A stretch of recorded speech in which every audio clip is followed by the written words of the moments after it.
Ke-28, Mas, aku nggak mau dipoligami. Nginep di sini. Ulangnya lagi. Kini kedua tangan besar itu bersarang di pinggang baby. Kan ini masih siang. Asher aja belum. Lagian si Dijah nungguin uangnya. Hei, balas baby meringis sendiri. Urusan duit guys. Duit. Sensitif ini. Iya nanti Bagda Isya aku jemput ke sini lagi. Ngapain Mang? Kenapa gitu? Tanya baby yang malah ngehang sendiri. Hamad memiringkan kepalanya, mengamati kening perempuan di depannya. Anak ini beneran gak tahu. Apa sok polos? Apa sok gak tahu? Kenapa ia dibuatnya gemas sekali? Rasanya ingin dimakan hidup-hidup saja anak ini. Karena saya mau. Balas Hamad pada akhirnya. Gitu. Tapi besok Senin kan? Besok ada kelas bahasa Arab juga. Terus kalau besok ada bahasa Arab kenapa? Saya nggak boleh tidur sama istri saya sendiri. Tantangnya. Baby nyengir. Ini agak terpaksa dan serem juga sih nyengirnya. Hei. Ya boleh. Tapi maksudnya. Saya kan masih jadi pelajar. Masa saya hilang-hilangan terus? Jeti gak mau ya? Gumamnya pelan dengan wajah seperti orang kecewa. Lah. Gak gitu juga. Maksudnya adalah. Baby mulai mencari penjelasan dengan bahasa formal yang bisa ia keluarkan. Ngarang bebas. Tapi kok kepalanya ngehang. Ya sudah.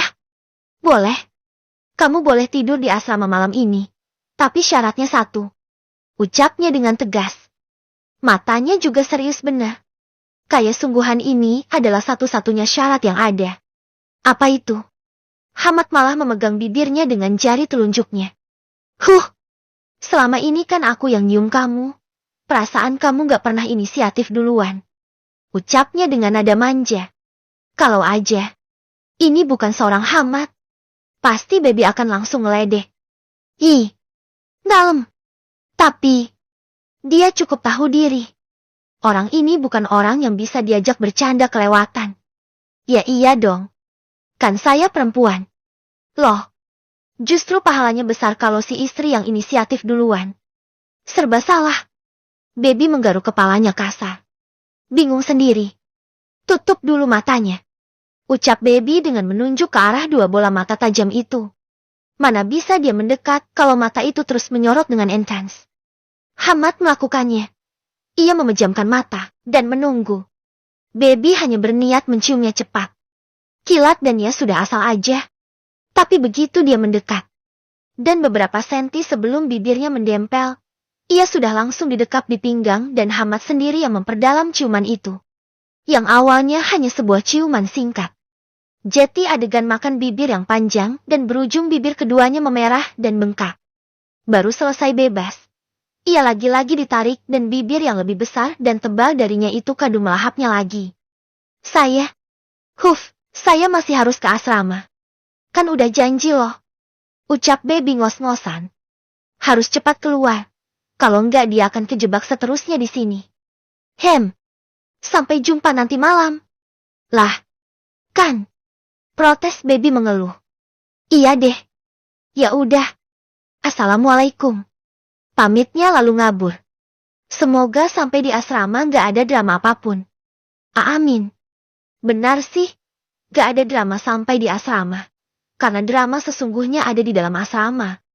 Untungnya baby sudah minta amplop dari Hamad dan ia berencana membaginya berdua dengan Dijah begitu mereka berduaan saja. Ada apaan ini Jah? Tanyanya pada Dijah yang kini menjambak rambutnya setengah-setengah. Kayak orang depresi begitu. Pemandangan temannya yang lain juga sama. Apa UTS yang dimajukan? Sampai muka pada abstrak begini. Gak mungkin kan? Masih 3 mingguan lagi. Duduk. Sini. Duduk. Kipasin pakai duit dulu muka aku. Kali akan sembuh dengan sendirinya. Pinta Dijah, dan benar saja dia seperti hidup lagi. Ada apaan sih? Kok pakai ngehang begini? Ini kabar yang sebenarnya udah beredar lama. Tapi ini malah tambah kacau balau. Otek hati aku, Beb. Potiek, tahu gak sih? Potek aku ini. Ucap Dijah memegangi dadanya. Napa sih? Potiek, Dijah kok kumat lagi sih? Biasanya dia kumat cuma sehari 2 kali. Gak sampai banyak kali kayak hari ini. Temannya yang lain juga sama terlihat anehnya. Apaan sih? Bilang dulu dong. Bayangin dong. Aku baru datang dan udah dapat kabar ini. Potek parah. Dijah menenangkan napasnya yang seperti ngos-ngosan itu. Apaan dulu? Bilang. Cerita. Pertama. Ternyata Ningningrum itu sedang melalui masa pisahnya. Dan katanya sidang terakhir sudah beberapa hari lalu. Dan kini dia tinggal nunggu suratnya keluar. Itu pertama. Yang kedua, yang udah kita tahu. Dan bahkan calonnya udah kita lihat sendiri. Dalam waktu beberapa bulan aja, Gus Hanan akan menikah dengan Ning Melati. Si perempuan berspek bidadari dengan gaun flowy itu. Oke. Bukan hal yang baru, kan? Kita udah lihat sendiri Ning Melati cantiknya kayak apa. Ya udah sih, Jah. Mau gimana lagi? Tanya Baby heran. Kok segininya? Andy. Satu lagi. Ustadz Hamad kan akan keluar. Ke Yaman buat studi 2 tahun. Tahu gak apa yang menghebohkan dari kabar itu? Hah? Apa memang? Baby kini menggeleng. Beneran gak tahu? Gak tahu kamu. Dia akan pergi dengan none other than Ningningrum. Kok bisa dia ikut pertukaran pengajar ke Yaman? Berangkat 1 minggu setelah Ustadz Hamad. Dan selama 2 tahun juga. Apa gak membagongkan itu? 2 pria penting dalam pondok ini akan dibabat anak kiai semua. Apa kabar para manusia jelata seperti kita?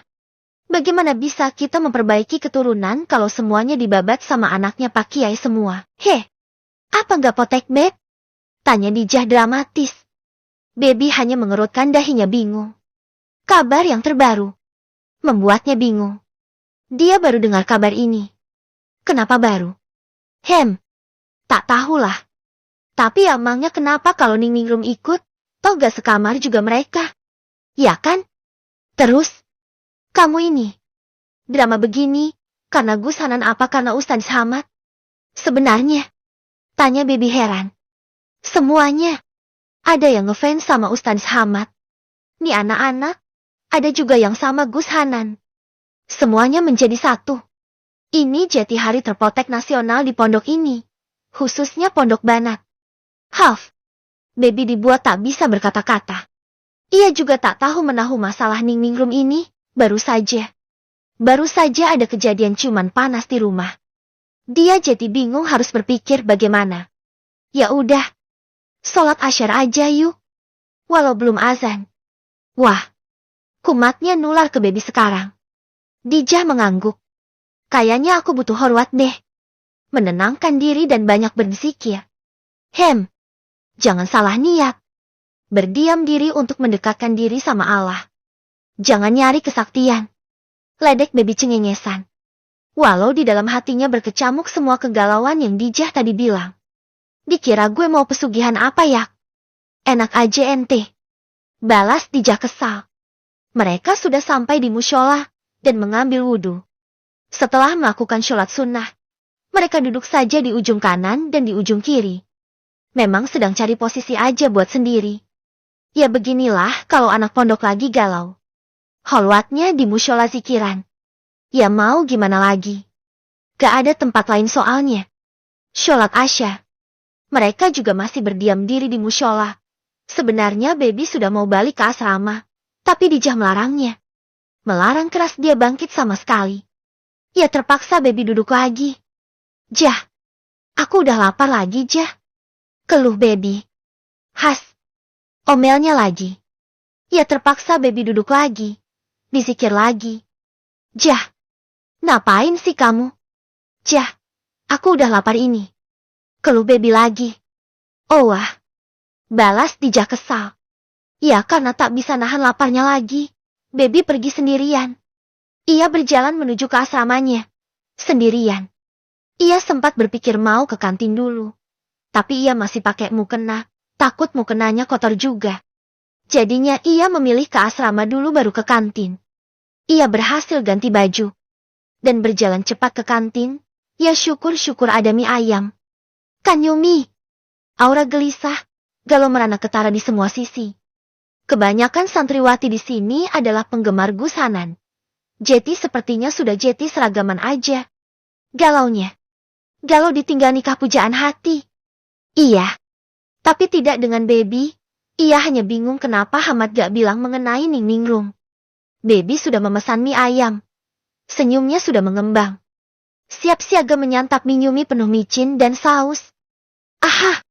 Micin for life. Baby. Makan lagi? Gak takut gemuk? Pertanyaan dari suara perempuan yang sejak pagi ia dengar. Ning Ningrum. Hei! Lapar Ning. Balas Baby sekenanya. Ia memilih tak sakit hati dengan ucapan anak Pak Kiai yang ini. Mungkin ia dilahirkan dengan ceplas-ceplos. Kamu? Gak Jeti ikut sama Hamad ke Yaman ya? Saya dengar dari Hamad. Oh, iya Ning. Balas Baby. Dia Jeti berpikir. Apa baiknya berubah pikiran ya? Kamu gak takut Hamad direbut orang lain? Tanya Ning Ningrum lagi. Gimana ya? Saya kan masih sekolah, kalau saya pindah. Belum tentu ada jenjang yang sama untuk saya. Plus saya tidak mahir berbahasa Arab. Masa? Demi pria yang jadi suamimu, kamu gak mau berkorban, Beb? Daripada kamu nyesal di kemudian hari. Bahwa suami kamu pindah ke hati yang lain. Apa gak aman? Tanyanya lagi. Ning Ningrum hanya memainkan sendok dan garpu yang ada di tengah meja. Kalau dia tahu agama, kan dia tahu selingkuh itu dosa Ning. Ya gak sih? Balas Baby, ia sudah berpikir. Kalau ini adalah jawaban tercerdas yang bisa ia keluarkan. Selingkuh itu dosa. Saya setuju. Tapi poligami itu boleh loh Beb. Apalagi kondisinya Hamad nanti memungkinkan. Ucapan itu membuat Baby berhenti makan. Sendok dan garpunya ada di udara. Hampir ia tersendak. Selama 2 menit, ia mematung begitu. Sampai ia berusaha tenang dan memakan lagi makanan itu. So cool dan confident. Padahal hatinya cekit-cekit ngilu mikirin kata poligami. Ya insya Allah enggak Ning. Saya percaya sama Mas Hamad. Baby sengaja menekankan kata Mas Hamad. Ia mau menunjukkan kalau hubungannya dengan suaminya sudah sedekat itu. Oh, ya sudah. Saya hanya mengingatkan. Lalu ia ngabur begitu saja. Baby ngos-ngosan sendiri. Mie ayamnya tak lagi terlihat menggiurkan. Di kepalanya hanya ada satu nama Hamad Buhori. Ia berjalan cepat menuju perbatasan pondok. Ya saking seringnya, kini Baby tak lagi ditanyai. Mainnya lonong weh. Ia berjalan lurus, tegas dan fokus menuju pintu rumah suaminya. Berdeham dan mengetuk dengan tegas. Assalamualaikum. Ucapnya berusaha tegas. Tak mau lemah. Nangis. Nehi. Waalaikumsalam. Terdengar jawaban dengan nada ragu di sana. Pintu dibuka dan wajahnya ngirsi Ustadz terpamang di pintu. Mas, aku gak mau dipoligami. Ketus Baby langsung ke sasaran. Senyum lebar Ustadz Hamad berubah drastis. Bingung. Dan ia menarik Baby masuk ke dalam. Suara Baby barusan sudah bisa membuat semua tetangganya keluar dan mencuri dengar. Bisa heboh nanti. Masuk dulu.